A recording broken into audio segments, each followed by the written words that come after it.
A lot of nice guys are cowards. If a man's being super nice, it's because he wants something from the woman. Yes. And she can feel that on an enteric level. Yeah, that's an act. That's a facade. When you're a nice guy, you open up this door, you'll pay for dinner, you'll say really nice compliments. You're thinking the whole time that you're going to get some kind of sexual access. Kelvin Davis is a body positivity advocate and author of Be a Good Man, Not a Nice Guy. Nice guys and good men approach everything in their life differently. Health, finances, time, money. Nice guys will find the problem, but good men find the solution. If you have a vice that you're not proud of, admit it, deal with it, and continue to strive to do better. When you're able to adapt and speak your actual truth, people can adapt to your truth and they can live inside of that honesty. And the more you let it go, the more you will get back. How does a man meet himself in his nice guyness so that he can identity transform into a good man? So being a nice guy, oh my gosh, how I've struggled with this. And so many men have struggled with this. What is the hidden self-sabotage inside of being a nice guy? The hidden sabotage would have to be the performative act of being nice, right? A lot of guys use it as a form of a way to portray themselves as being the best version of who they think they actually are, right? But what happens is the performative nature, when you act, you are not being your genuine self. You're not aligned with your character, your morals, your values. To give you an example, a nice guy will love to say his favorite color is blue, right? He'll be like, my favorite color is blue, my favorite color is blue. But when a hot girl comes around and her favorite color is green, he changes his color. My favorite color is green because her favorite color is green. He uses the sense of niceness to be approval seeking, to have validation, and to avoid any kind of accountability, right? So that's the hidden sabotage of it, is that internal motive of wanting to put on this act of being nice. It seems like with nice guys, and I've dealt with this in my life, that if we're unconscious, then we're nice, but there's always some kind of unsaid but felt experience of an expectation that they want. Yes. In other words, there's like hey, I'm a nice guy, love me, like me, accept me. But then below that, there's this covert contract that let's talk about male-female relationships. If a man's being super nice, it's because he wants something from the woman. Yes. And she can feel that on an enteric level. She can sense that. How have you seen that in writing the book and in your own life play out, this covert contract with being a nice guy? So as a former nice guy, because I used to be this guy that would use his niceness to get things that he wanted inside of life, right? So you use niceness, like you open up this door, you'll pay for dinner, you'll say really nice compliments. And you're thinking the whole time that you're going to get some kind of sexual access, or you're going to get a hug, you're going to get a kiss. And when that doesn't happen, you get slowly kind of pissed as the nice guy, because you're like, I'm exuding all of the nice qualities that you want, but you're not giving me anything in return, right? And what I've noticed is that when good men do things just because they are good and for the purpose of it, and when you have a genuine heart and you do the kind thing, you feel less resentment towards others for not giving you the reciprocity, right? And when you look for that validation, when you look for that sense of approval or that sense of, hey, I was nice and opened up this door, I dropped $70 on dinner, invite me back to your place.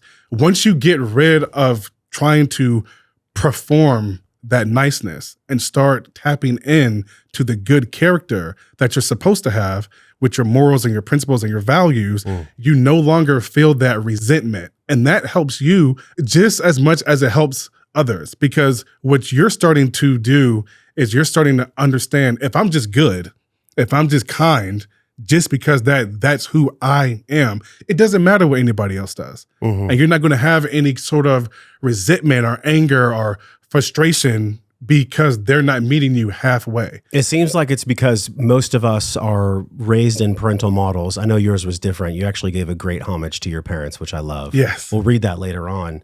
You grew up in an environment that was much different than most people grow up. You had a very supportive, nurturing environment. Yes. But not everybody grows up in that. And we actually, from modeling, we'll watch our dad be a nice guy or a people pleaser. For sure. And we'll watch the mother inherently get more and more and more angry till there's some kind of a rupture that deserves repair. Oh, yeah. But I found that, and I wonder how you feel about this, that when we are as children and adolescents and teenagers, when we watch the father kowtow and be the nice guy and hold that resentment, he's actually robbing the marriage and robbing the relationship of the authenticity that it really deserves. For sure. And I think we learned that. I definitely learned that as a son to my father. It's not a knock on my father. He did the best he could with the level of consciousness he had. Mm-hmm. But this is something that's very prevalent. And I would say it impacts, if I had to guess, 8 out of 10 men, where they see their father act in a way that's very disempowering, but the father doesn't even know that they don't know they're doing it. It's unconscious incompetence. Of course. Do you see this play out in your work with this book and just, at large in society? I do. It feels like this is an epidemic of niceness. Yeah, yeah. What I've noticed, and I may get a lot of flack for saying this, and I'm okay with that, but a lot of the nice guys that I have encountered have been products of single parent homes. A lot of them do not have that father or that male figure in their reachable realm, right?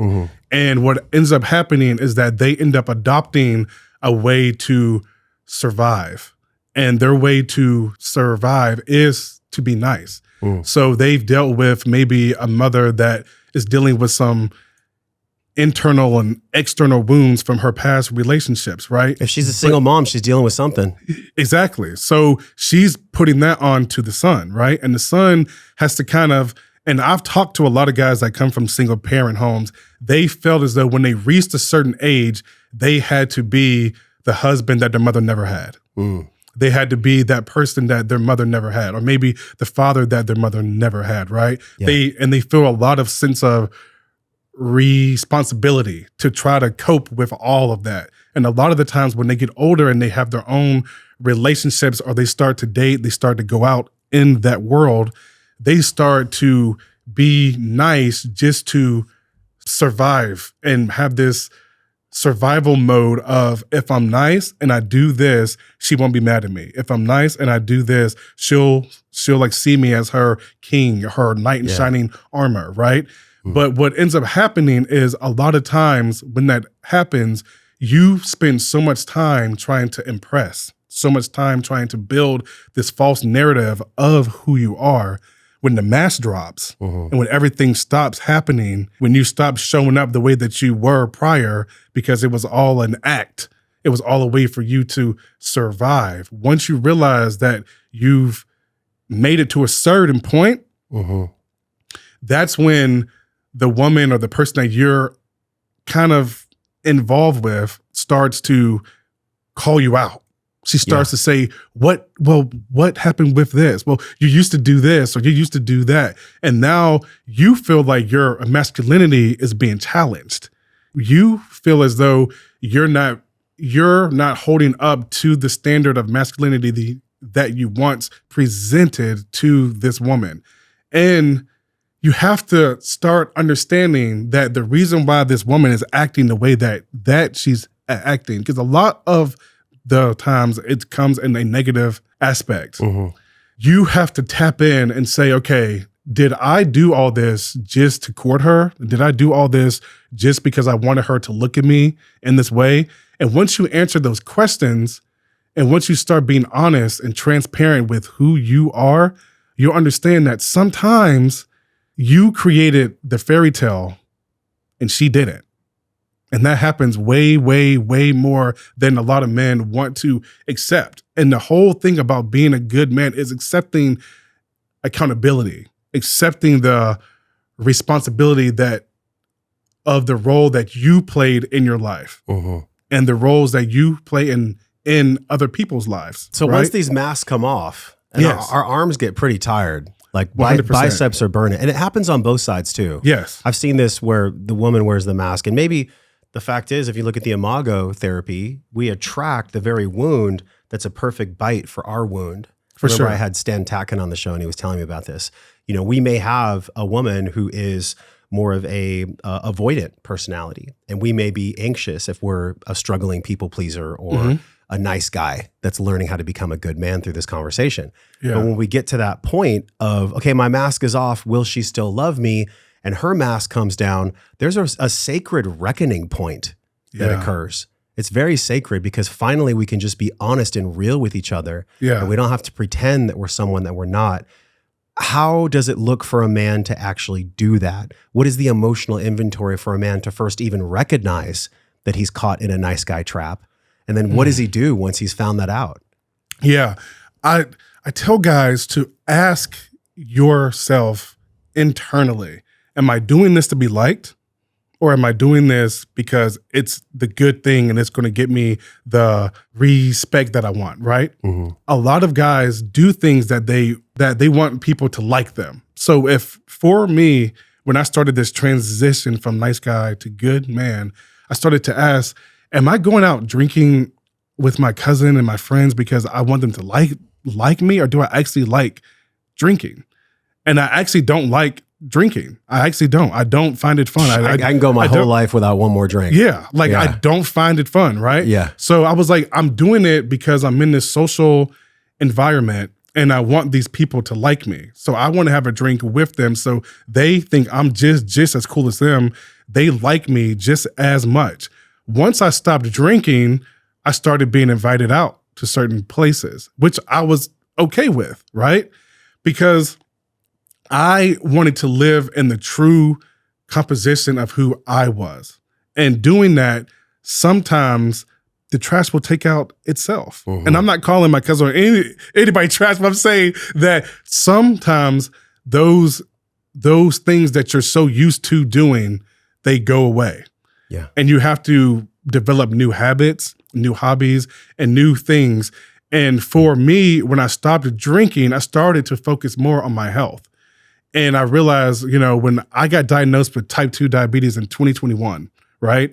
I was like, I have a choice that I have to make. I can either continue down this path of drinking, eating this fried food, and not living a healthy life, which essentially was going to lead to me dying.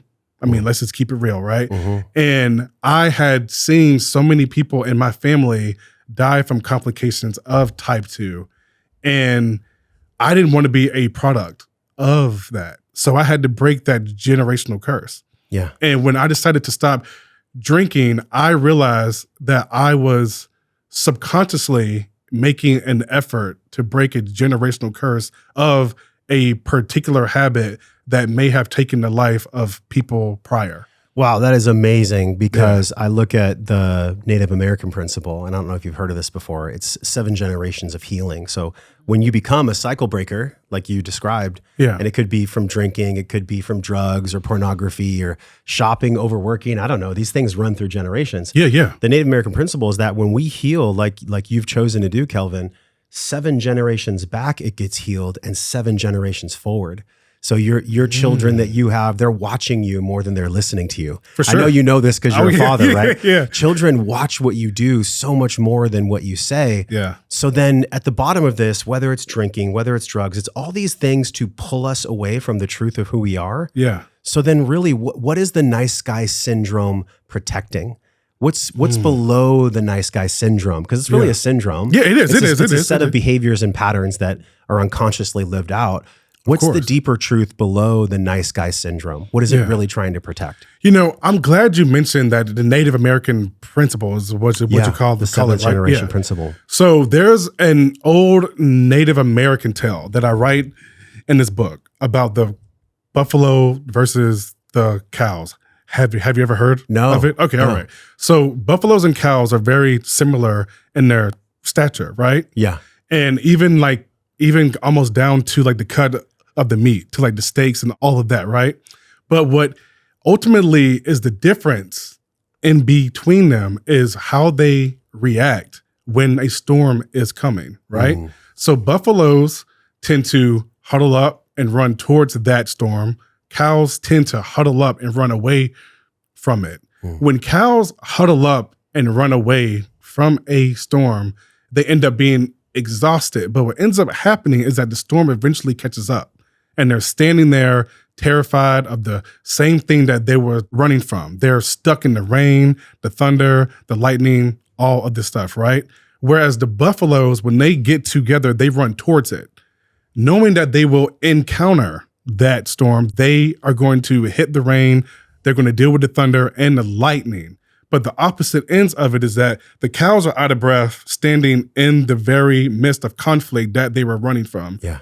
And the buffaloes are standing in the sunshine after the storm has already passed because they ran past it. Yeah. So they're out of breath and just the same amount, right? But they're standing on the other side in the sunshine, just enjoying all of the things that storm taught them, right? And that's why I say in this book that I think the word cow derives from the word coward, because a lot of nice guys are cowards.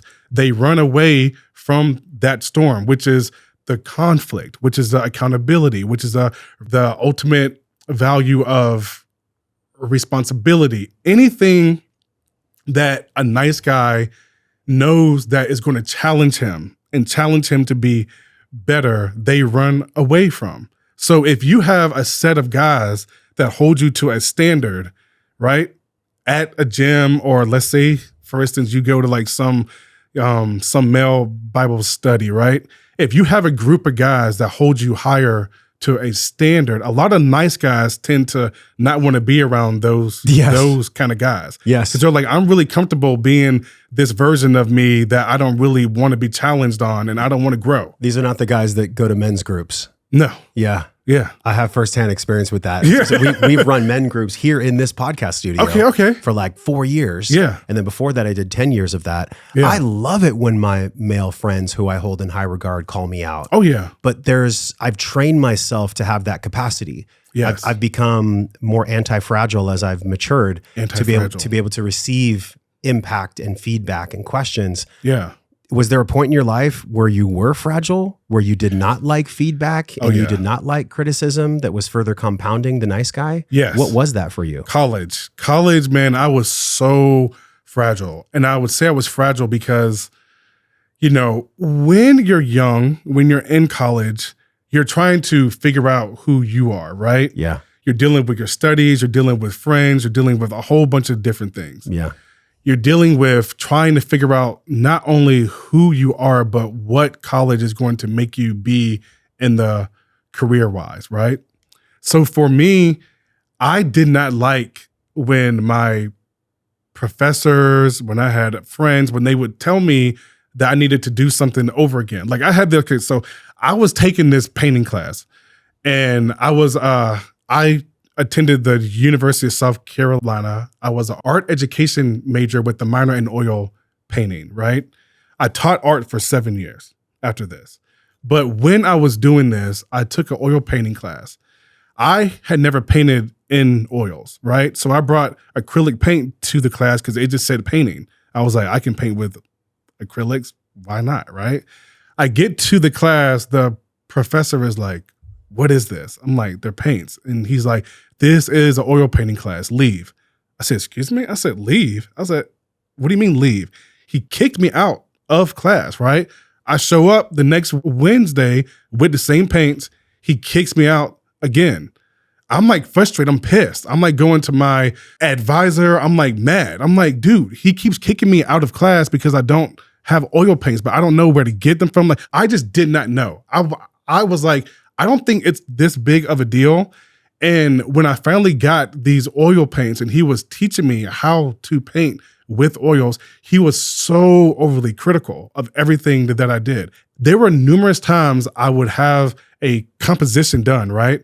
I would go back to class and it would be blank. Like he would wipe it off.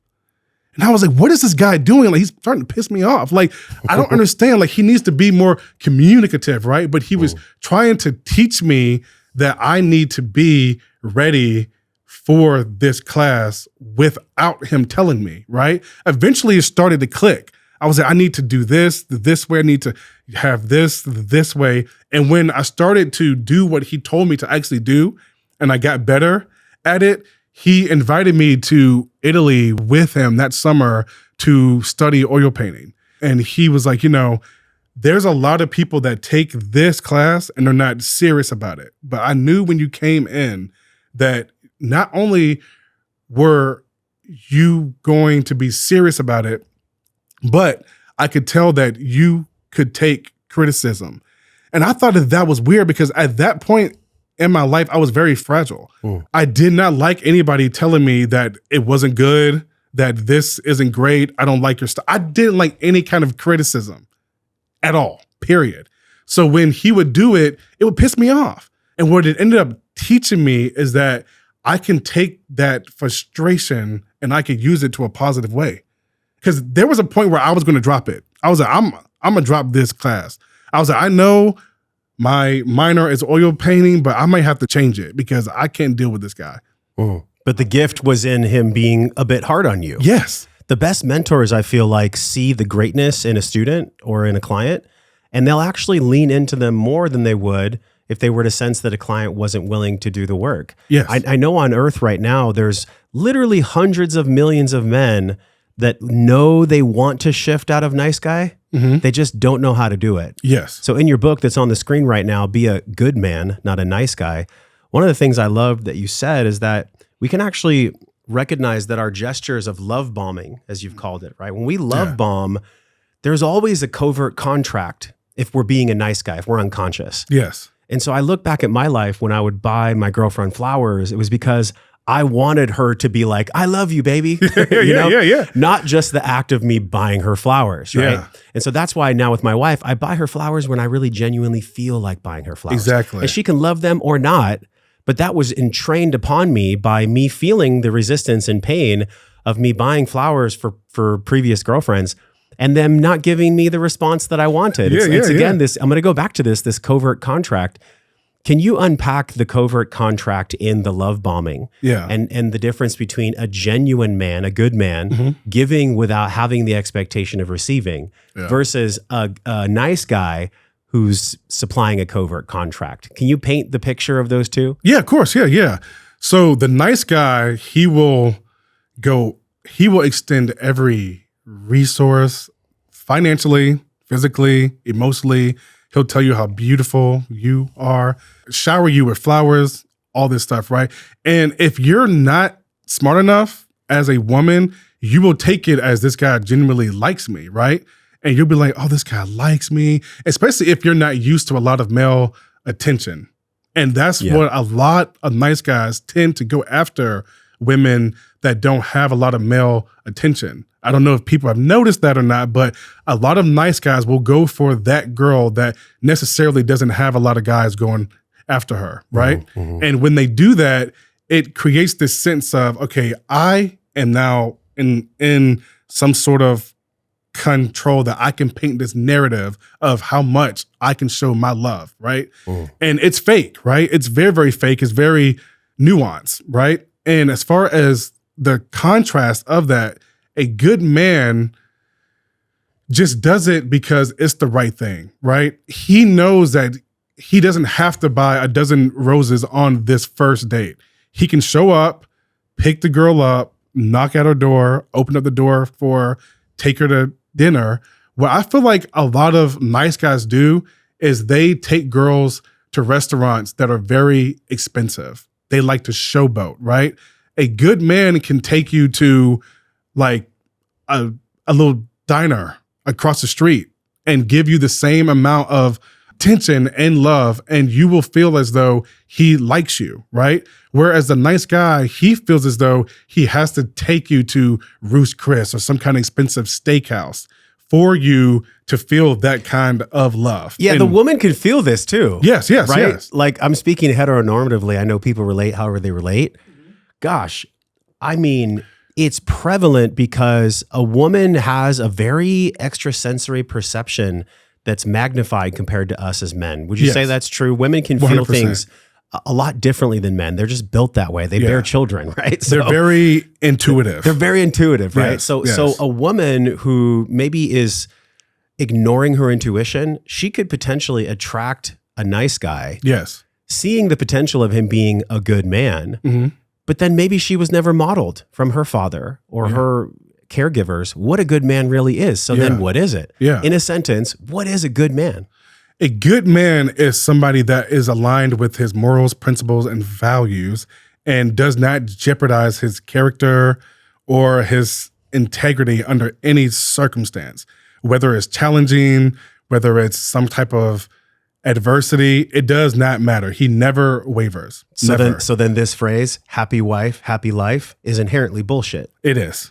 Why has that been such a dogma in modern dating and marriage? I think because a lot of people tend to think that if I can please this person that I am with, inherently that will create her to feel safe and make her feel as though she doesn't have to challenge me and there won't be any riff, right? As long as I can play it safe and I can, walk underneath these rivers and bridges with my head down, I don't have to deal with the true meaning of what this means, right? Yeah. So, and what I like to say is that nice guys and good men seem the same on the surface. It takes a lot for somebody to understand when somebody is being genuine and when they're not. And what happens is when you're in a relationship or like when you're married, because a lot of women now are divorcing their husbands and claiming nice guy syndrome. Like I see it all everywhere. TikTok, Instagram, everywhere, right? And what they're claiming is that this guy has portrayed this version of masculinity for so long, but after they had kids, something switched. Because there goes an extra layer of responsibility. It's easy to act when it's just you and her. Exactly. It's very easy. I can put on this act, this facade, this whole motion of what you think I need to actually be. But when we have a kid, you can't fake that anymore because you have a son, you have a daughter. You can't fake that version of who you are and being a father. From a stress perspective, you're speaking science right now. Like if our stress is a bathtub and we have like, let's say 200 gallons can be filled. Mm-hmm. If you pour on another 10, 20 gallons, AKA I have 2 children, there's no room for holding the mask up anymore. Exactly. You literally don't have the capacity from a scientific standpoint to be fake anymore. And so it goes back to that earlier point I was making when the masks come off and there's that real emotional inventory for the man who's a nice guy becoming a good man. Yeah. Is there a 1, 2, or 3 ways in which he can embody not just the values, because values, we can write them on a wall and look at them. Yeah. Can he embody the virtues, the lived values in life? Yeah. What are some of those initial virtues that this man can put into motion as he becomes the alchemization of a good man? Yeah.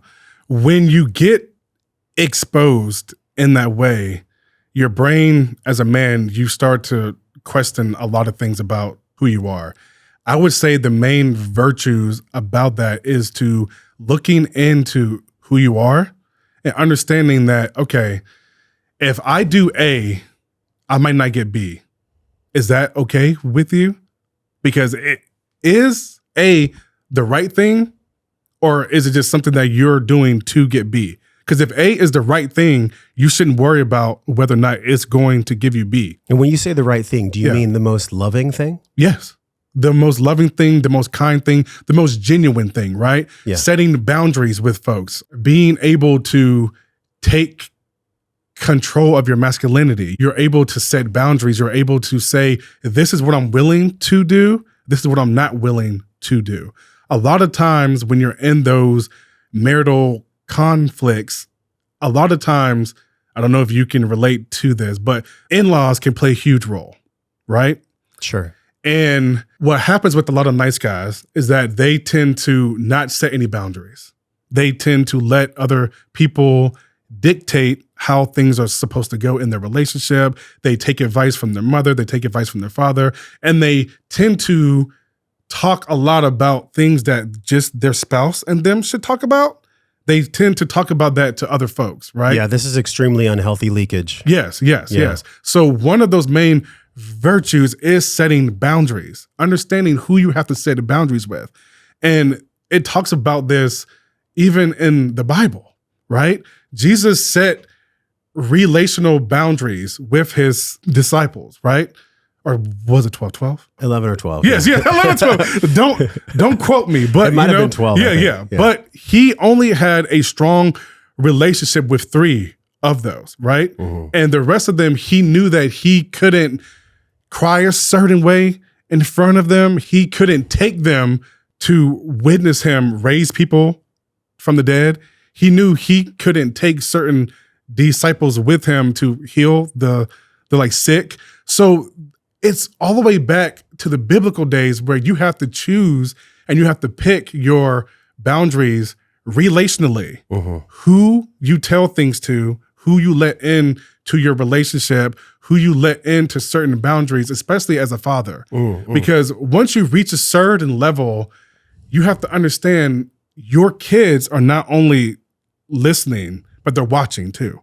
And kids are so much easier to do what they see rather than what you tell them to, right? This is the identity I love that you're speaking about this because when I became a father, Kelvin, the identity transformation was so apparent for me that I get to step into. What does it mean to be a man who lovingly holds containment of his woman in his marriage? I didn't say control. Yeah. Containment. This is a big one, right? It is. A big discrepancy that I'd love to jam with you on is the difference between control and containment. Yes. Teal Swan talks about this. My buddy Alex Charfin talks about this. I know you've spoken on this as well. Yeah. So containment is one aspect of becoming a man, having this maturation process where we go from being a boy, right? Not having any societal or even cultural ways in which, let's be honest, a lot of the boyhood to manhood has been stripped away. A lot of those virtues and really ceremonies have been stripped away. Right? The rite of passage is very rare. Oh yeah. For women have it when they have children. They have a beautiful rite of passage. But men, we have to seek out our rite of passage. Yes. We have to find it through mentorship or through guidance in some way. So for the men that haven't had this rite of passage, it's going to be almost impossible for them to know the difference between control and containment. How did that get taught to you? Yes. Where did you learn about containment? Was it from your father and watching him with your mother? Oh, yeah. How so? Yeah. So my dad, who is the prime example of what a good man is, right? He's been in law enforcement now for 40 plus years. And this is a quote that he taught me, that control means that you think you're in charge. Leadership is when you contain, right? A lot of people, especially him, right? He taught me that leaders often are not in charge. There's a huge difference, right? Ooh. When you lead, you're leading with integrity. You're leading with love. When you're in charge, you're focused more on demanding, wanting things to go a certain way. If they don't, you're going to be upset. Leadership is leading people and understanding that you may not get that result that you want, but you can always lead them to another direction. Ooh. When you try to control, especially in life, right? When you try to control your wife or control your family, what ends up happening is that the more you push, the more they're going to pull. The more you pull, the more they're going to push. You're always going to get the opposite, right? But when you contain and show leadership, when you show kindness, when you show discipline, when you show that you're a man that can control his emotions, control who he is, when a conflict happens, I like to say nice guys will find the problem, but good men find the solution. And that's just a fact. A nice guy will point out every flaw, every problem, everything, and he'll try to control it underneath some umbrella, some kind of false narrative of, I'm the man, I need to be the head of this household, you need to do what I say, this and that. There's a difference in between that and leading, right? And I saw this firsthand with my father. There was always an open line of communication with him and my mom. But what I noticed is that my mom will always gravitate more to what my dad's choice was. And that was because she trusted him. She trusted his choice making. She trusted his ability to guide us as kids, right? Because he demonstrated that through leadership instead of control. For sure. Yes. Yes. You said this in your book. You said, I realized in high school how fortunate I was to have you both. You were writing a letter to your parents. Yeah. Kelvin and Sharon Davis. You said, so many of my friends' parents forced them to do things they never wanted to do. They would often berate them and make them feel unloved, useless, and like a burden. When I would share my sentiments about how amazing you were to me, my friends would often express envy and how much they wish their parents were like mine. Yeah. For people that didn't have parents like yours, what is the beginning process of the inventory of self to let go of the resentment towards stepping up into being a good man, to taking on responsibility, and to letting go of resentment that they didn't have the parents they wanted? That's at the core of this book. Tough. That's at the core of this conversation. Yeah. It's about the clearing of emotional resentment such that we can move forward in freedom and be a leader. Yeah. And, you know, I want to expand on that because I did not know how lucky I was until I got to college, when I would meet people from different walks of life that were from like different states, different backgrounds. And I would tell them, I'm going over to my parents' house. They're cooking food and my dad, you know, is doing this. And they're all like, wait, really? I'm like, yeah. I'm like, you want to come? They're like, yeah, sure. And when they would see the way we interacted, a lot of the times I would get the opposite from them. Like they would tell me, my mom would never say that about me. Like she would never invite me here. Or she would never be as loving and this and that. And for me, I thought that the genuine standard of what my parents were, I thought that's how all parents were. I thought they were all loving. They all embraced their like kids. They all wanted them to do well. They all put confidence and love and kindness and taught them how to be the best version of who they are. But I realized in college that a lot of people did not have that. And I was like, damn, this is really wild that this is an anomaly for a lot of folks, that my parents that are loving, that I thought were the genuine standard of how parents should be, or the anomaly of how parents shouldn't be. Because a lot of parents are not as kind and nice and all and all of that. And when I would talk to some of my friends, I'd be like, you know, have you ever tried to talk to your parents and tell them the things that they did and how it made you feel and how it affected you now that you're 19, 20 years old and you're going to graduate from college and you're going to eventually have your own family? Have you ever talked to them and told them, you know, when you told me this in the 6th grade, it made me feel this way. And this is a direct byproduct of why I do the things that I do now and how I feel about who I am as a man. And a lot of the times they never did.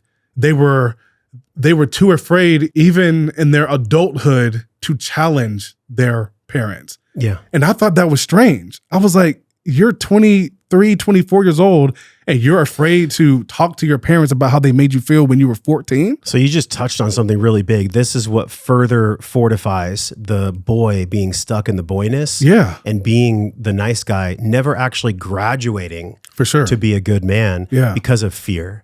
It's really it's false evidence appearing real, which I love that acronym. But this fear, it's not rational, right? It's irrational fear. Like we don't have any way that we can actually predict the future of us being vulnerable with a parent to practice our own healing, to go into our own healing. We don't know. It might actually spark healing in them.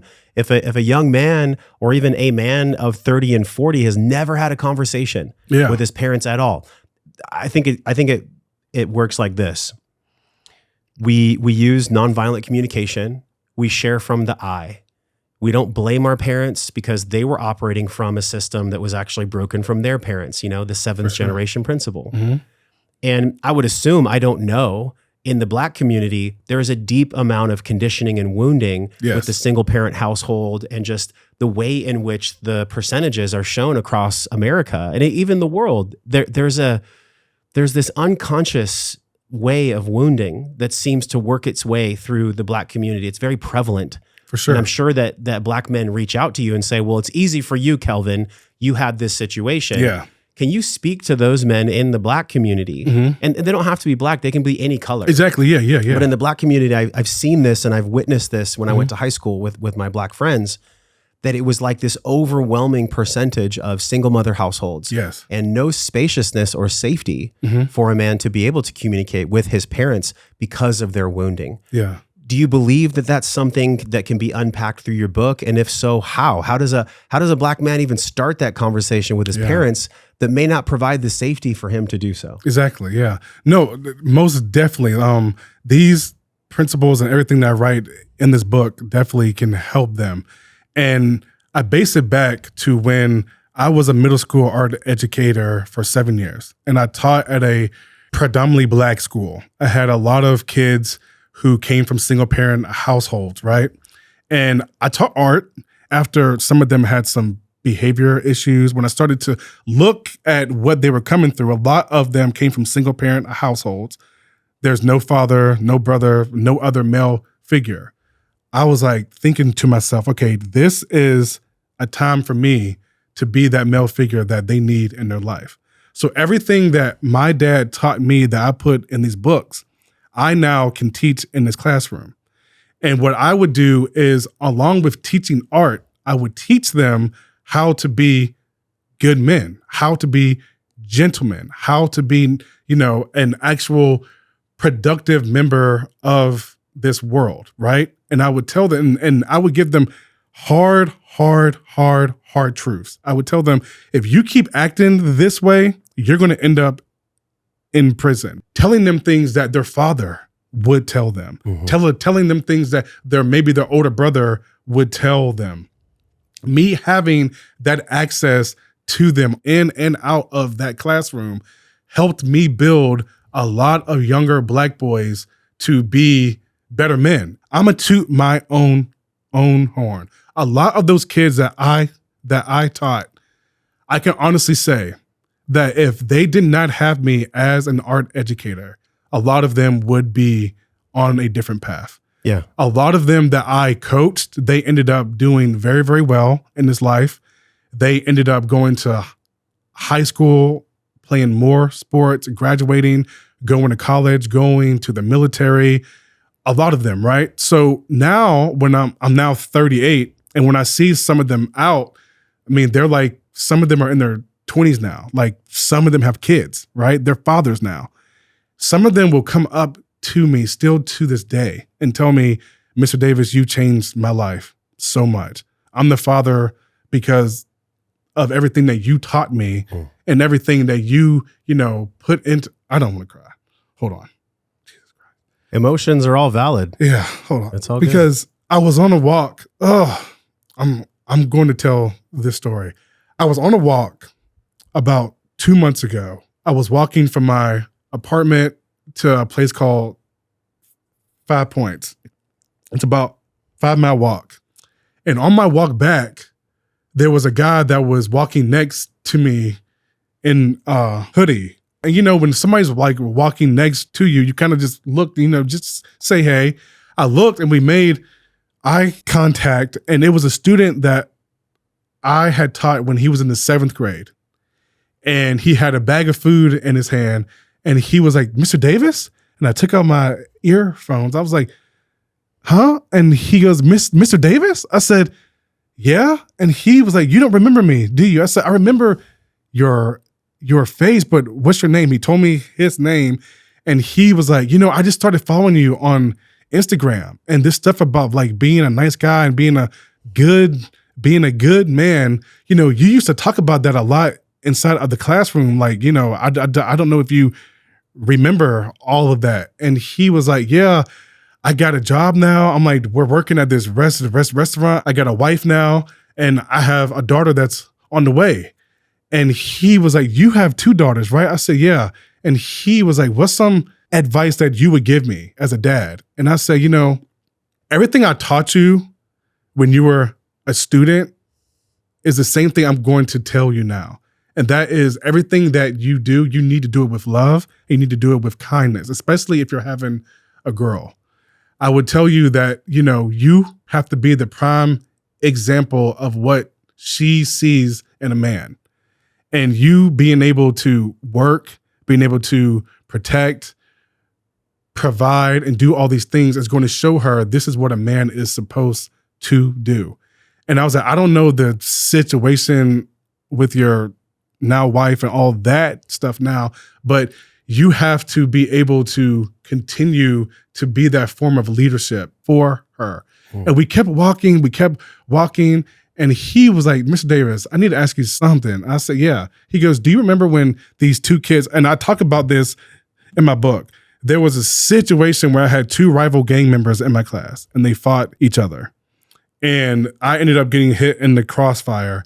But one of the gang members was a good man, I would say. And the other one wasn't a very good guy, right? And what happened was one of the other gang members was trying to protect a student with special needs that got hit with a chair. The other kid was trying to protect the other kid. They ended up fighting, right? And when this happened, I remember this kid that I was talking to was one of the kids that was in the class to witness it. And he was like, why do you think that they both got the same punishment? I said, you know what? I don't know. I still, till this day, don't understand that, because when you are trying to protect somebody and you end up injuring somebody or hurting somebody, I don't feel like you should get the same punishment as the person that initiated that form of physical violent contact, right? Mm-hmm, mm-hmm. And when I was telling him, I was like, well, I think that for me and for you should tell you, no matter what you do, life isn't fair, right? You may feel like you have to protect your family and you may hurt somebody in that case. And there may be a time where that has to happen. And you may all in all have the same legal punishment as the person that committed that other thing, right? But you have to understand that you can't let that change the way that you're supposed to initially react as a man. You're supposed to still protect your family. It doesn't matter, right? And he was like, you're right, Mr. Davis, like you're right. And, you know, we chatted up. We had a couple other personal conversations. And I really told him, I said, you know, your race, who you are, is going to play a big role, not only in your life, but in your daughter's life. So you have to make these choices as a young Black man to hang around the right folks, to do the right thing, and, you know, to really continue down this straight and narrow path. And he was going down a straight and narrow path. And I was really proud of him for doing that. But a lot of the same values that I taught that one kid live in this book. And a lot of kids that don't have that male figure, that father, that coach, that teacher, that brother, right?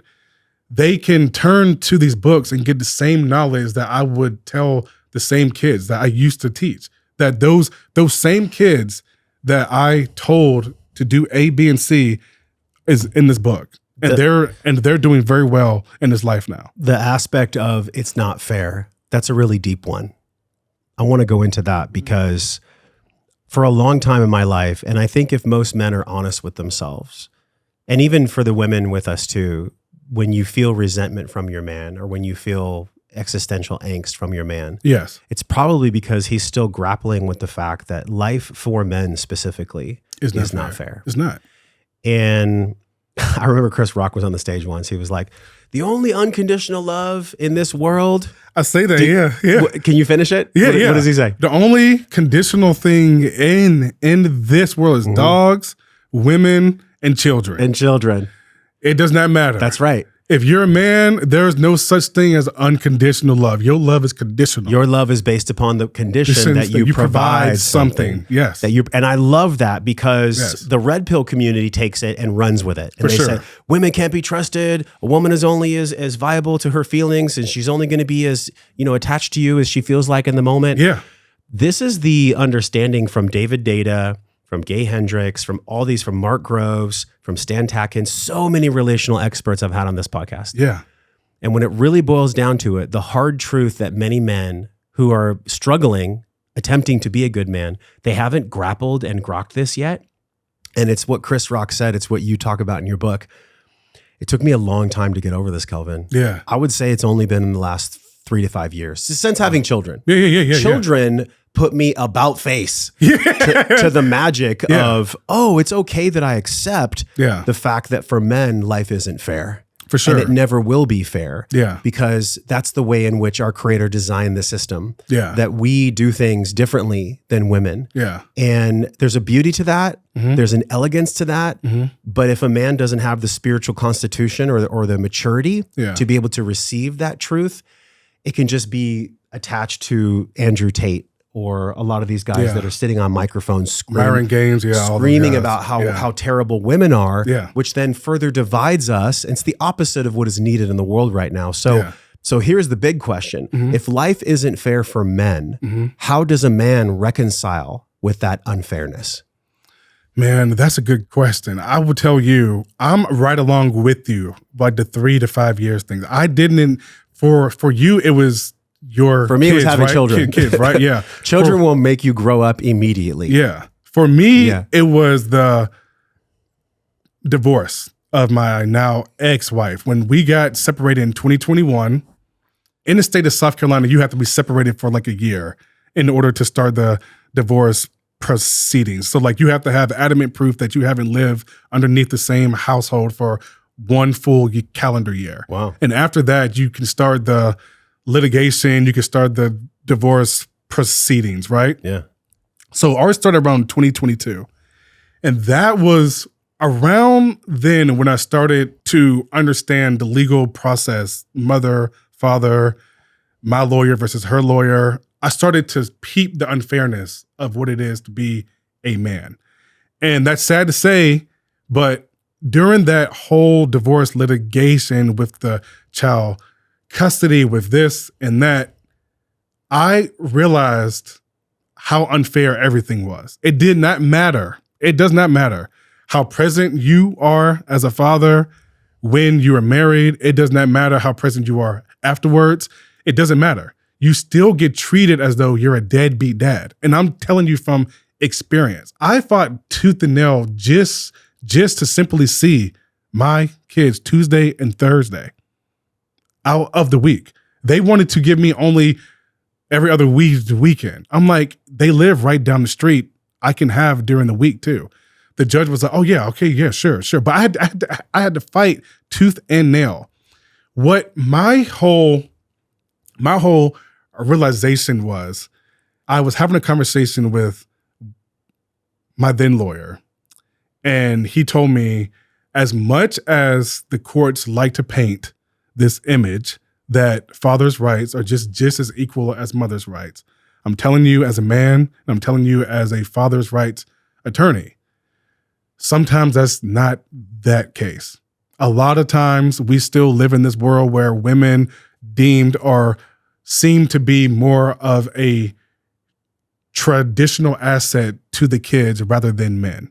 The men are supposed to work, provide, pay, help her with this, and the women are the nurturers, and you're just there to pick up the rest of the slack, right? And I didn't like the way that sat with me, because I can't talk for anybody else, but for me, during my time of being a father in that house, I was hands-on with everything. I would do laundry, I would cook, I would take them to soccer, I would pick them up from school, I would take them to school.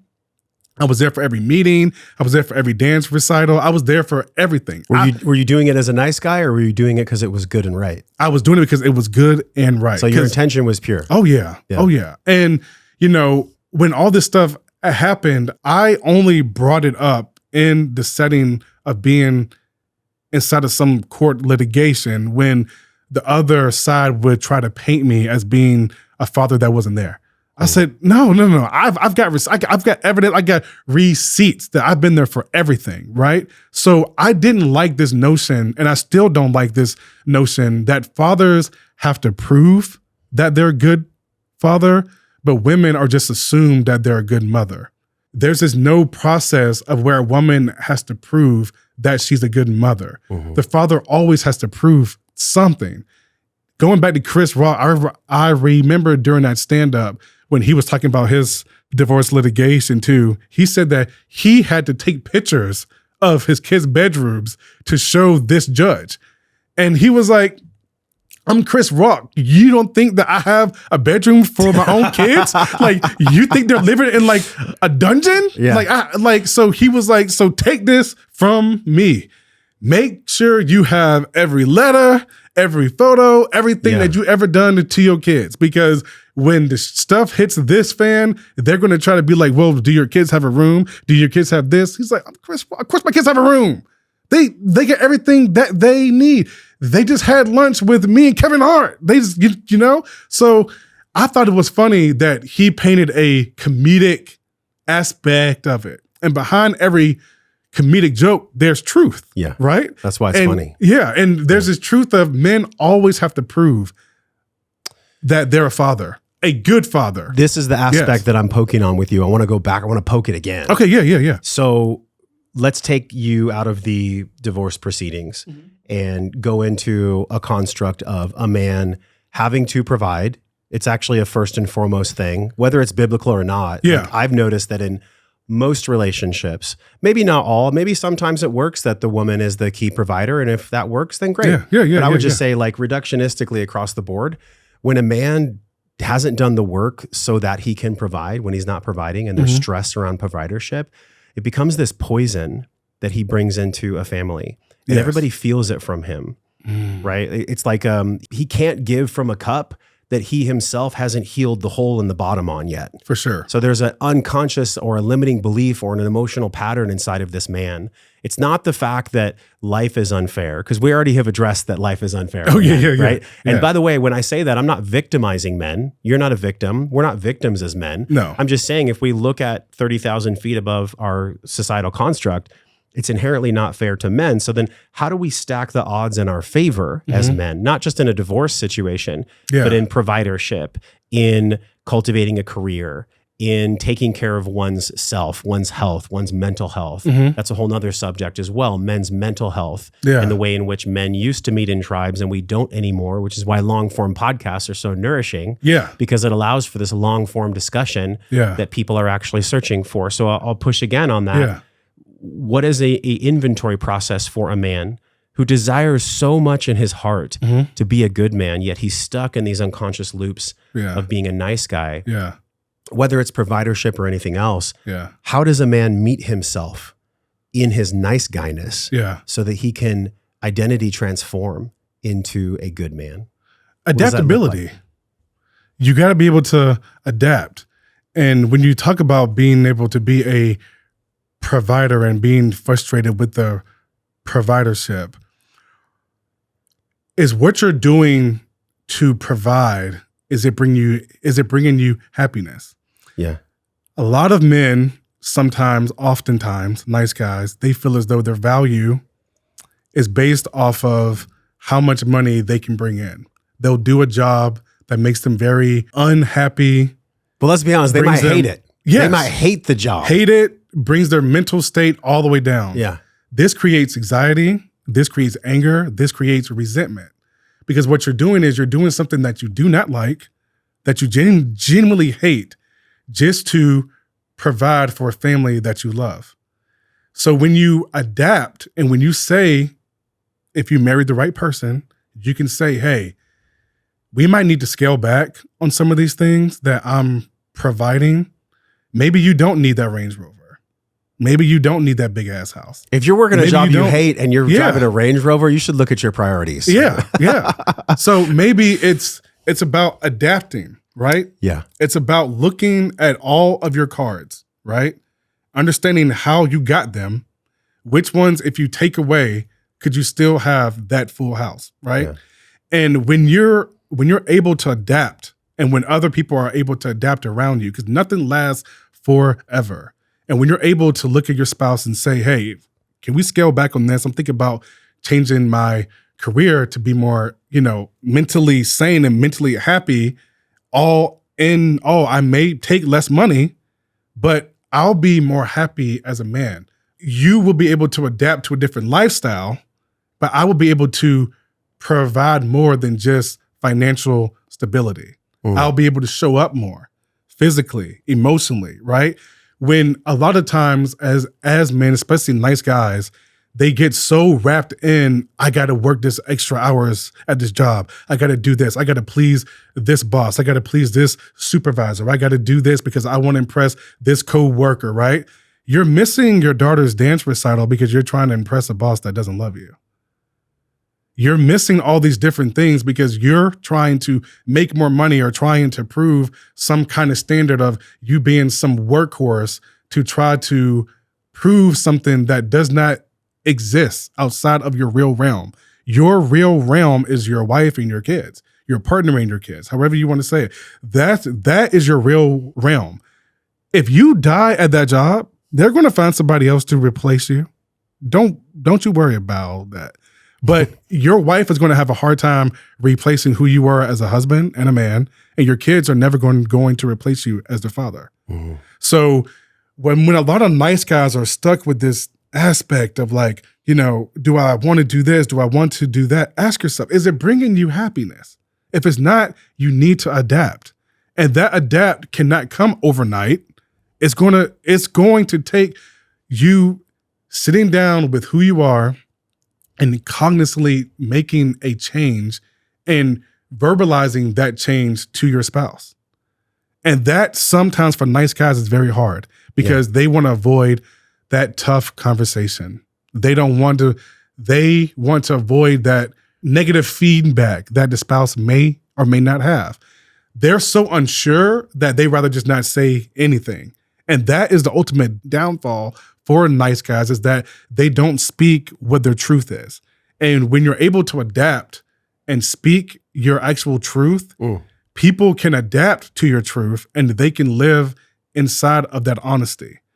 But when you have this fake sense of honesty, I'm working this job, I'm working $250,000 a year doing A, B, and C. Okay, why not take that job that pays $175 or maybe $100K that brings you a lot more time, a lot more happiness, and you can adapt your lifestyle. This is what God provides, is these lessons where men fall into these traps. Yeah. And the trap is lifestyle creep. Lifestyle creep is so real. I mean, I've felt it myself where I'm like, hold on, we're going to have budgetary constraints here, right? Like I've put that down in my life because when I started making more money as the podcast started to grow, I would see in ways in which a really kind of subtle self-sabotage version of Josh would pop up. Self-sabotage. And it was this sabotage version of Josh that said, well, if I buy my wife this, or if I do this for my kids, or if if we spend a month here, if we do all these things, then it'll make them happy. But then I was at the cost of that happiness. My emotional debt increased as their level of happiness increased. Yes. So it's this emotional debt that I think us as men are either honest about or lying about.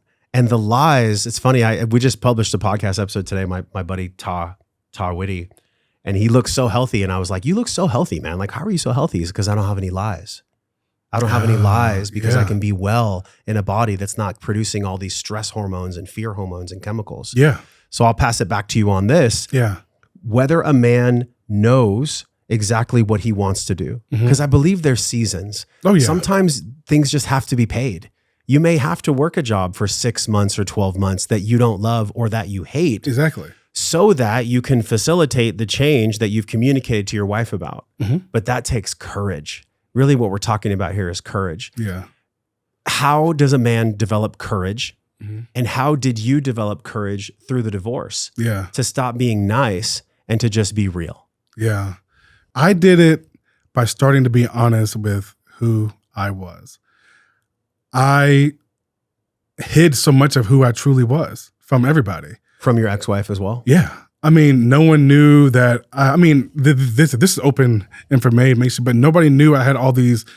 I was subscribing to all these OnlyFans accounts. I was watching a bunch of pornography. I was just living a very unhealthy way of life. But to everybody else, to the internet, to people that saw me outside, they would never think that. They would never see that in what I wanted them to see, right? Yeah. So what I started to do is I started to say, if I can admit this out loud, say that truth out loud, and when my now ex-wife, when she confronts me on it, I tell the truth instead of lying. Because a lot of the times when I was married, when she would confront me about my pornography or, me subscribing to these OnlyFans models, I would lie. I did. I lied. Even though the proof was there, the receipts were there. Your American Express says OnlyFans, $11.99, this, $9.99, there's evidence, but I'm lying. I'm lying out loud and I'm lying to myself. And when the divorce happened, it forced me to live a truth that I wasn't comfortable with. And when I had to say that out loud and had to admit to my lawyer that, yeah, I had OnlyFans subscriptions, I was addicted to porn for a bit of time. I did those things. Yeah. When you have to say that and when you have to admit it in an affidavit, when you have to say these things out loud, you're like, damn, okay, that's not a good thing. That's not the man I want my daughters to marry. That's not the man that I want to be. And when I started to understand that, that was when I stopped all of that stuff. Now, a lot of people, it's tough for them. I wouldn't say I was an addict. I would say that I was definitely looking for something to fill my sexual desires because I was not performing that in my marriage, right? So I was living a separate falsehood of what I wanted sexually on the internet and not in my real life. So when I started to understand that and started to say that truth out loud, it's hurtful. You understand that truth that you're now admitting has been a lie for so many years, and that lie has impacted so many lives, including yours, and you're the reason for it. And you have to start taking accountability for that. And when you take accountability for that, that's when the process starts of, I'm not going to tell any more lies about who I am, right? I'm not going to sugarcoat anything else. The next time I talk to a girl, I'm telling her the actual truth. I'm telling her, this is how I feel. This is how I don't feel. This is what I believe. This is what I don't, all that. And what I started to notice is that once I did that, not only was I happier, but it creates a truth of that person now has a choice. They can decide on whether or not they want to continue with you. When you lie, you tend to avoid giving people the option. Yeah. And that's what I don't like. I don't like that my lies were not giving people that true option of, do I want them to be my friend? Do I want them to be my partner? Or do I not want to have them in my life? When you're a nice guy, you're so afraid of being rejected and being not seen as enough and seeking that validation and approval, you will use that lie. Because the more you lie, the more that they don't have that option of choosing whether or not they really want to be with you. This is so good, but anything that we're lying about can still be felt. Yes. I love what you're bringing forth because this is an emotional intelligence conversation, but emotional intelligence, spirituality, and science are all at the table here, man. I mean, after 800 episodes, we've covered some ground. Yeah. So what you're describing, what I was thinking of when you were speaking, was this second law of thermodynamics that says energy cannot be created or destroyed, only transmuted. So the sexual energy or the frustrative energy or just the energy that we feel as men, it has to be put out somewhere. There's you can't destroy it. Exactly, right? Yeah. You can't mash down, you can't hold a beach ball under the pool forever. Eventually you have to let the beach ball up. Yeah. And these things have to come up. So from a scientific basis, it's just for me about choosing where I put that energy, whether it's sexual energy or whether it's my frustration, into exercise or lifting or screaming into a pillow. There's all these tools that we've talked about on this show. When you were in the depths of your pornography addiction, and I can relate, by the way, when I first met my wife almost 7 years ago now, I was very open and honest with her about my pornography addiction, and it was super hard. But you know what it was? It was medicine for the nice guy. That nice guy swallowed that pill and he was like, like choking on it. Yeah. Wait, you mean I have to tell her all the stuff I don't want to tell her? Yeah. Yes, man. My higher self was talking to me. Yes, man. That's how you actually become a man. Exactly. Is by being honest in moments where you feel like lying. Yes. And that was the hardest part for me. So then when you were in the depths of it, like let's say that the hardest part of your pornography addiction, going through the divorce, what was the narrative? Who was the mentor? What was the voice that allowed you to transcend the clutches of the depths of the pain? God, man. When I started to seek that spiritual guidance from God, he would talk to me, sometimes in ways I didn't want him to, sometimes in ways that felt more like wrath than it felt like grace. I am a firm believer that God only talks to you the way he knows you're going to respond and react. He knows what to do to move you. He knows what people to bring inside of your life to help bring to shine more of a mirror. Who did God bring into your life to shine that mirror? I don't know if I want to say their name, but it's a girl. It's a female that I was involved with, and she brought a lot of reflections towards me. I was not used to a woman challenging me, really asking me questions about the internal struggle of who I am, prying, right? I was so used for people asking surface level questions, not really prying deeper. The more she would ask, the more I would think. The more she would ask, the more I would dig deeper. And I'm like, and for me, honestly, I didn't like the way that it felt. It made me very uncomfortable. What man does? Yeah. I did not like it. There were times where I would get very quiet on her, very silent. Instead of her being like, why are you so quiet and this and that? She would know that I'm processing the information. I'm trying to process what she's asking of me or what she's telling me about who I am or asking me. And when I started to understand that God brought this person inside of my life to show me the version of the man that I'm supposed to be, the final product.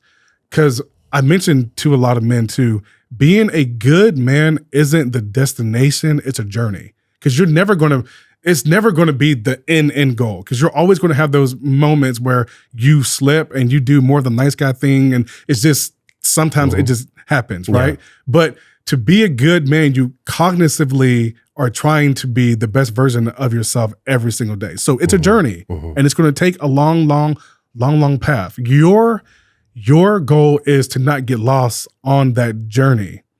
So for me, when God would speak to me and he would bring me people, or he would hit me with certain things that didn't go the way I wanted them to, that was his way of teaching me patience, grace, love, kindness. Because when you pray for those things, sometimes you get the opposite. If you pray for patience, God isn't going to make you just patient. He's going to give you some very, very challenging things that's going to test your patience. This is why I tell people, be careful about the way you pray. Exactly. Matthew 11:24. Yes. Believe when you pray that you receive it. Oh yeah. And you shall have it if it is in God's will. Yes.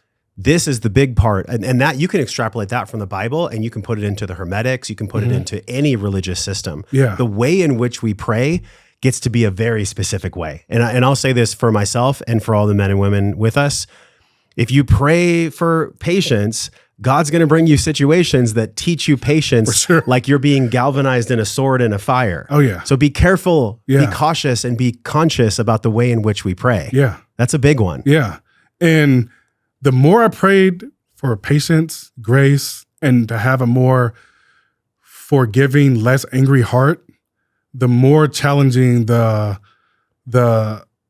divorce litigation got. Okay. The more challenging,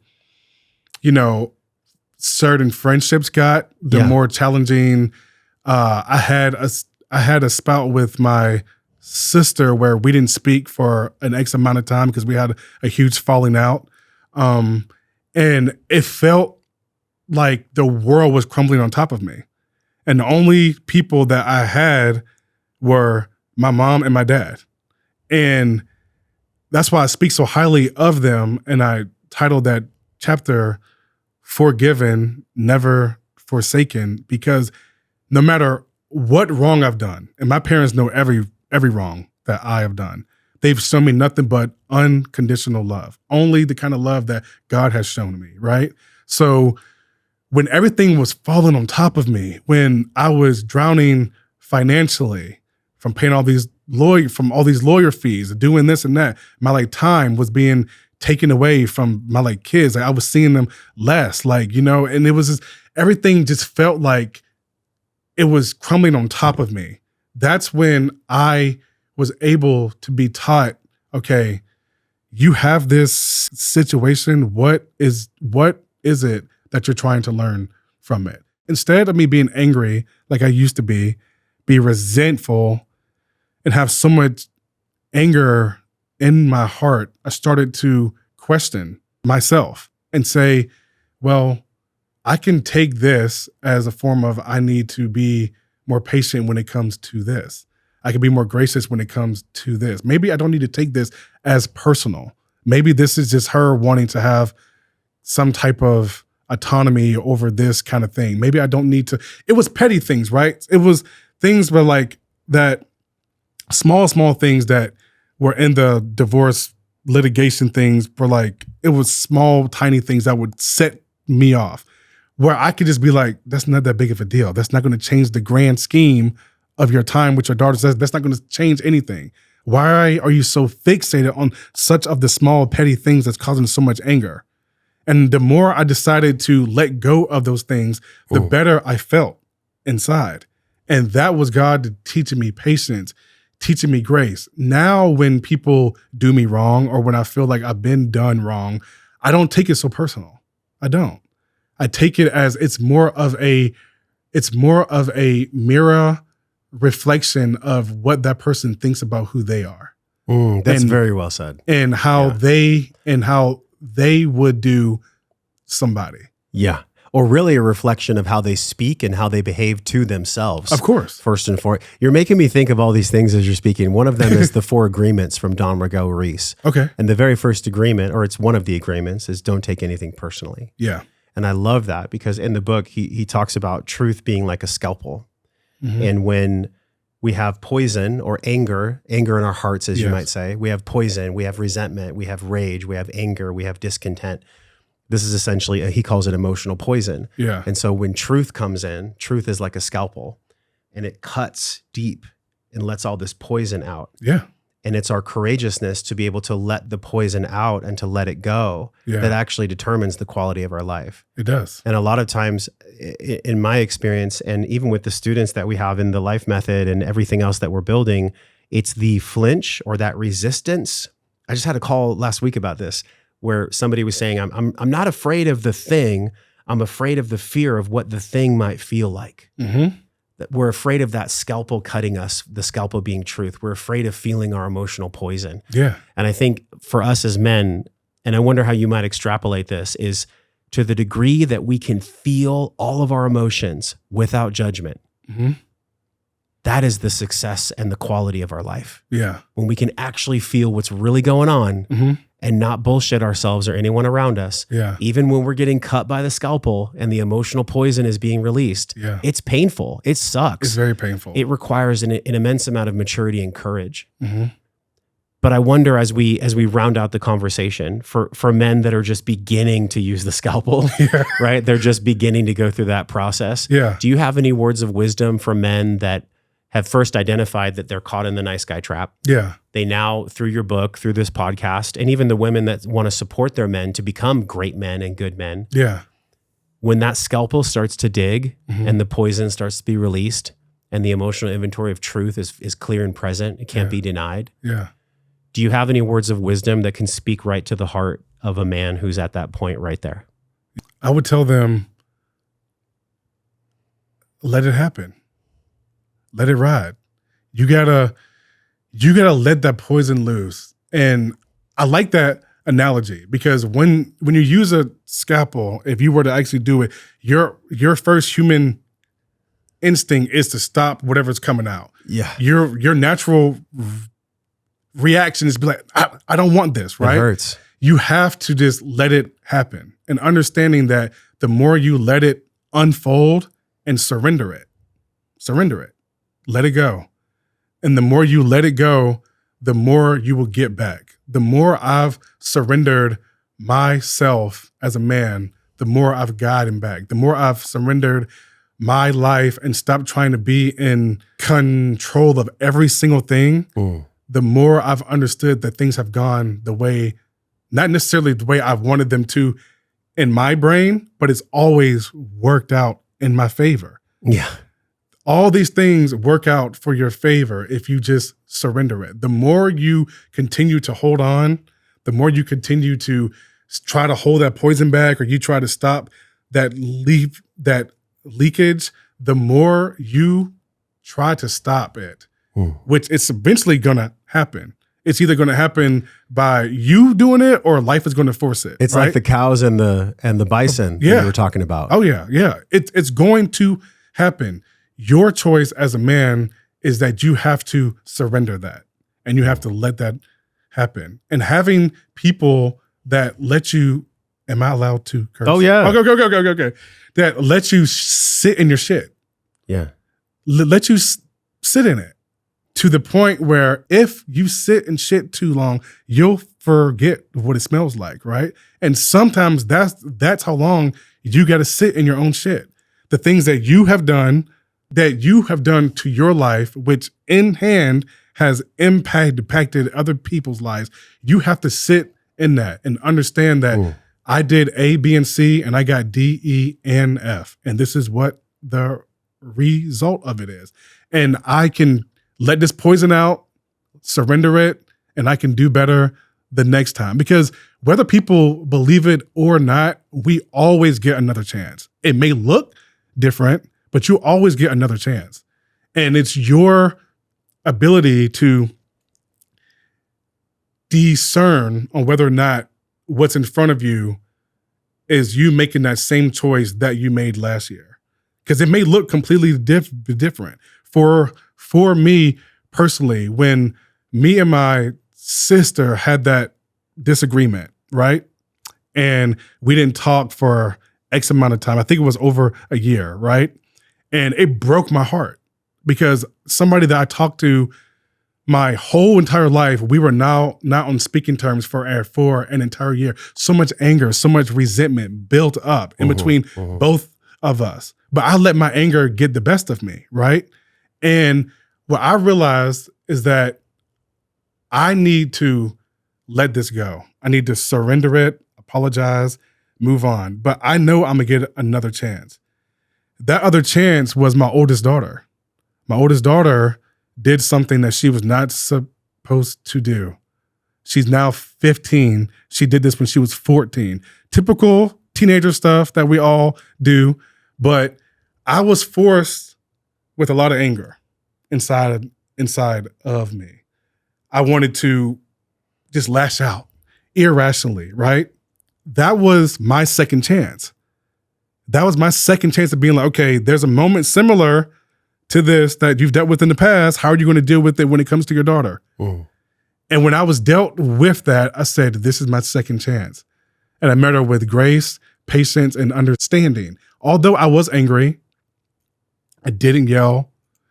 I didn't, take it in a personal way and tell her, harsh things. I talked to her as a father should. I led her with grace, love, and kindness, right? And hopefully she doesn't make that same choice ever again. Hopefully when she will get a second chance, and when she's forced to make that same choice again with the same circumstance, or it may look different, she will choose different as well. So it was a learning curve for both of us. It was a learning curve for her as a teenager doing something dumb, getting caught by her mom. and her mom relaying the message to me, and I'm having to lay this hammer down, right? And I took that as that was my second chance. I did not take that lightly, because the way I would have reacted to that situation could have made or broken our relationship easily. So our Creator brings us these experiences to give us second, third, fourth, as many chances as we need, actually. Until we get it right. Until we get it right. Until we get it right. I have this prayer that I do a whole bunch, and I feel like you might connect with it. I sit in the sauna space, and I'll close my eyes and I'll say, God, what is it that I most get to learn, and how can I be most humble to learn it? And I'll say it over and over and over again, just those two things. Yeah. And eventually there's some type of an answer. There's some type of powerful answer, and it might not be what I want to hear. Of course. But it'll typically be something as to which you just described. Yeah. There'll be an event that happened that I'm still holding on to. It's still hot, cold. It's burning my hand. Oh, yeah. And then I'll see a way that I can clean it up. And that's been the majority of the answers to those prayers has been, okay, like go clean. It'll just be like a little whisper. You ever get these whispers? Go talk to them. Yeah. And I'll be like, I don't want clean to. This up. Yeah. Go say this to her. Go clean this up. Yeah. And it's this constant pruning and weeding of our garden that I think is part of what it means to be a good man. Yeah. To be able to tend to our own garden such that that garden doesn't poison other gardens around us, especially for the people that we love. Yeah. Man, we've covered so much ground. What is on your heart that you want to leave people with when it comes to moving out of the nice guy trap? Of course. And being the embodiment of a good man. I want to read an excerpt from my book because I feel like it's going to resonate with a lot of men. It's on page, I think I believe it's on page 4. Yeah, okay. All right. Let me get this close to my face so I can read this. A nice guy is honest. A good man is transparent. A nice guy wants instant gratification. A good man knows the power in delayed gratification. A nice guy finds a problem. A good man finds a solution. A nice guy is controlled by his vices, but a good man is controlled by his morals. A nice guy says thank you, but a good man shows gratitude. A nice guy tells you a beautiful lie, but a good man tells you the ugly truth. A nice guy says he cares. A good man shows empathy. A nice guy is nice for the praise, but a good man is kind with a purpose. And I want to leave that because we can use this aspect, people can use this aspect of nice guy versus good man, but nice guys and good men approach everything in their life differently. Everything. Health, finances, time, money, everything. They approach it completely differently. And anybody that's watching, that's suffering from the nice guy syndrome, you have to clean up the other aspects of your life that you're a nice guy in. If you're a nice guy in health and money, but you're a good man in family and other parts, those other nice guy attributes are still going to still try to give you a way of not finding your true purpose as a man. And I say that because for me personally, I was still a nice guy in the way that I would tell the truth about my porn and the way I wanted people to perceive me. But I was a good man in other aspects. But when it came down to it, when I was forced with a situation where I had to do something that was morally right or appease other people, sometimes I gravitated more towards what appeased to other people rather than doing what's morally right. And making that shift about what's morally right versus what is appeasing is very hard when you have other aspects of your life. So I tell all men that you have to clean it up in every aspect of your life. If you have a vice that you're not proud of, admit it, deal with it, and continue to strive to do better about it. It's not about being perfect. And that's what I feel like a lot of people sometimes will comment stuff and they'll be like, well, nobody's perfect. I'm like, it's not about being that. It's about living with purpose. It's not about being perfect. Because if you strive for perfection, that's the nice guy. That's an act. That's a facade. You're never going to be perfect. The good man knows he's not. And he accepts that, and he lives in his flaws. His flaws is what makes him who he is, right? So when people, especially men, are on this path to becoming a good man, they have to understand that the more that you can admit your flaws and your downfalls and learn from them, the better off you will be. The harder your journey is, the better it's going to be. If you right now are having a pretty soft journey, everything's going your way, and all this, you may not be doing everything right. You may not. There was a thing that one of my pastors told me, and he said, the devil doesn't bother the person that's doing his work. He never bothers them. He never bothers them because he's like, he's doing the work that I want him to. He's carrying on the evil and all the fakeness that I want him to, right? But when you're doing right and when you're living by morals, principles, and standards, right, you tend to get a little bit more of a resistance from the opposite side. When you're doing what's morally right, sometimes you're met with a side of the other end that pushes back. And that's when you know that you're doing something good. That's when you know that you're doing something right and not just doing something that's nice. Well, I love that you said that because there's so much BS in the spiritual world of good vibes only. If it feels good, just do it. And I love that because I've never met anybody nor interviewed anyone like yourself, nor lived it in my own life where we didn't meet resistance and challenge and tons of pitfalls on the way of doing good, on the way of living our purpose. So, man, I've really enjoyed you being on the show. Thank you, Josh. And tell everybody where they can absorb more of you. Your book is on Amazon. It's where books are sold. But what is your website? They can find me on Instagram at Kelvin Davis, on TikTok at Notoriously Dapper, and then notoriously-dapper.com, and on Facebook at Notoriously Dapper. And you told me that it was a shout out to Biggie Smalls. It is. Yeah, they love it when they come in. I used to bump that in my Ford Mustang in high school. Oh, wow. Strong. Like the best. Yeah. Y'all share this podcast with somebody who's struggling that doesn't have to struggle, that's caught in this nice guy jaw vice. Yes. That doesn't have to be there. And if you feel like something's worth sharing, share it, because I can't tell you how many hundreds of times somebody has written in and said, wow, I listened to this conversation and my life has changed. Yeah. My way of thinking has changed.